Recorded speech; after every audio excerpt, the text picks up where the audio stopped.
early on that we needed to settle the food problem, because if you can grow food, it's empowering, it's powerful. In fact, I would say growing food is one of the most dangerous occupations on the face of this earth, because you are in danger of becoming free.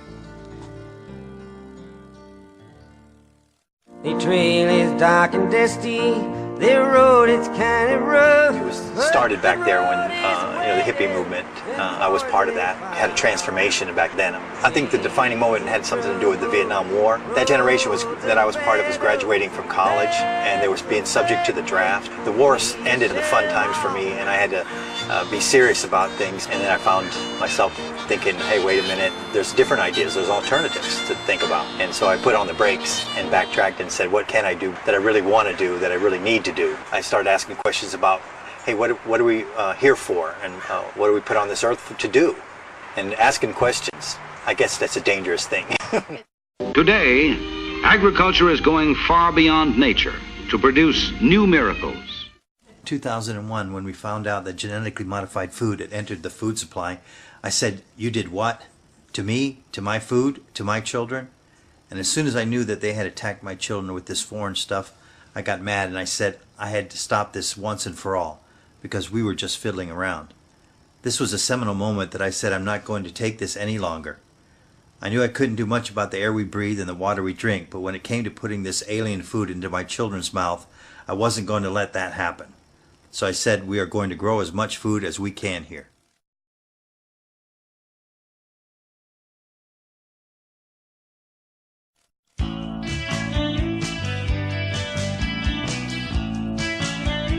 Our family home, and we've turned it into a homestead, and because it's in the city of Pasadena, surrounded by all the urban development, we call it an urban homestead.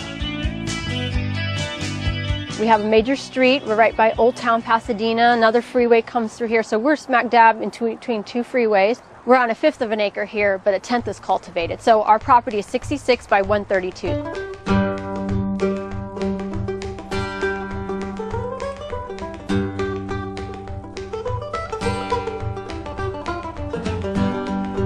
My front yard, and this was my first area where I decided to take a stand here and plant something useful for the front yard instead of grass.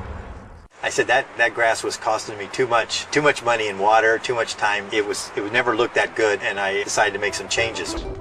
My lawn fell victim to 6 inches of mulch. Okay, you see that? Can you tell any difference? A lot of people start looking at how we're growing food, because we grow 6,000 pounds of fruits and vegetables a year on 1/10 of an acre of cultivated land. You have to rethink the possible. We're showing them that you can start where you are and do something different.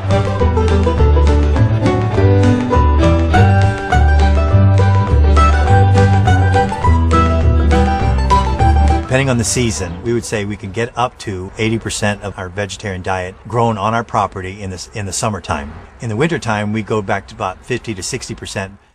Literally living off their land means the Gervais get the freshest ingredients possible, even when Mother Nature repeats herself. There was one time that was the soup we had for, I think it was six meals in a row, and I called it the 007 soup because it never died. It just kept coming back and coming back. I mean, there's nothing wrong with the soup. Gardening is something people should love to do. It's not a chore, and it's beneficial because you get some reward from it.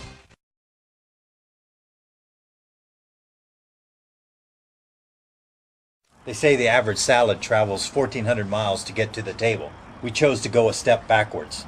Our salad travels 40 feet to our table, many steps backwards. Have you ever looked at your yard and wished that you could do something else with the space? Well, one Southern California family has, and it is amazing. KCAL9 anchor Ann Martin has more. There's something different about the Gervais family home in Pasadena.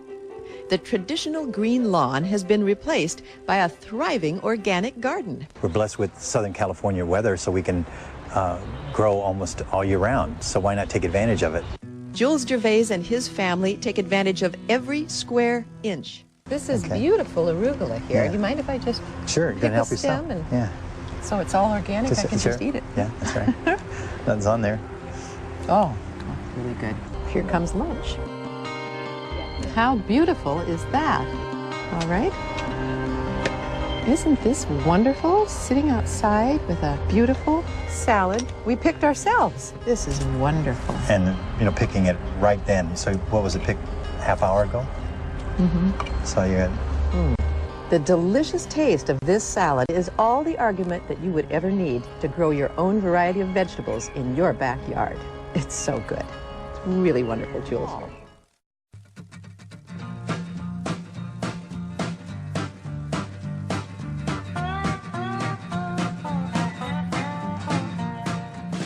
People have been doing this for a long time, and they used to plant victory gardens in World War II. It went out of style when you know, we could get produce from all around the world. Mm-hmm. But now we have to ask ourselves the question, do we want to get produce from all around the world? Do we want to get produce out of season? Do we want to have corn when corn does not grow in your local area? So just making that choice of buying in season, you're making a conscious choice to say, no, that food has got to be grown in this area or in this climate zone, and you're not going to get it from some other country, another part of the world. You're choosing to, you know, eat where you live, and that choice can make a big difference.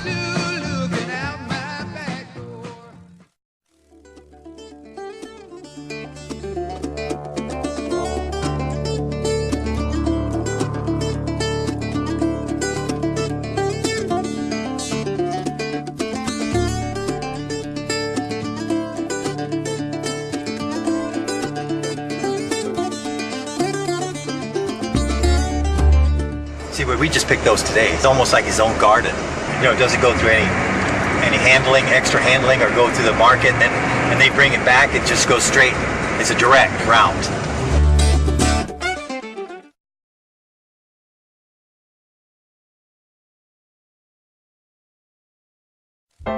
Got a package full of wishes. Get rid of negativity. We are all plagued by doubts. When I first started this, I didn't believe I could do it. So you have to take a risk. You have to go out on a limb, and you have to say, you know, maybe I should try something that I've never done before, and just stop being negative and try to do something positive. To believe it.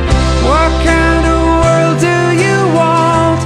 Turning it around and saying you can do something is a start. We all have to make it. Start at the start, build a masterpiece.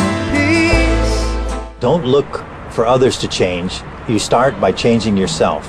The government can't do it. The corporations won't do it.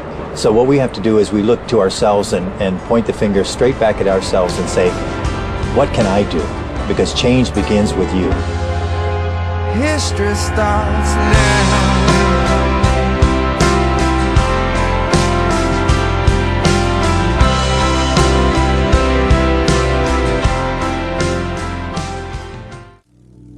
Passion takes on a purpose.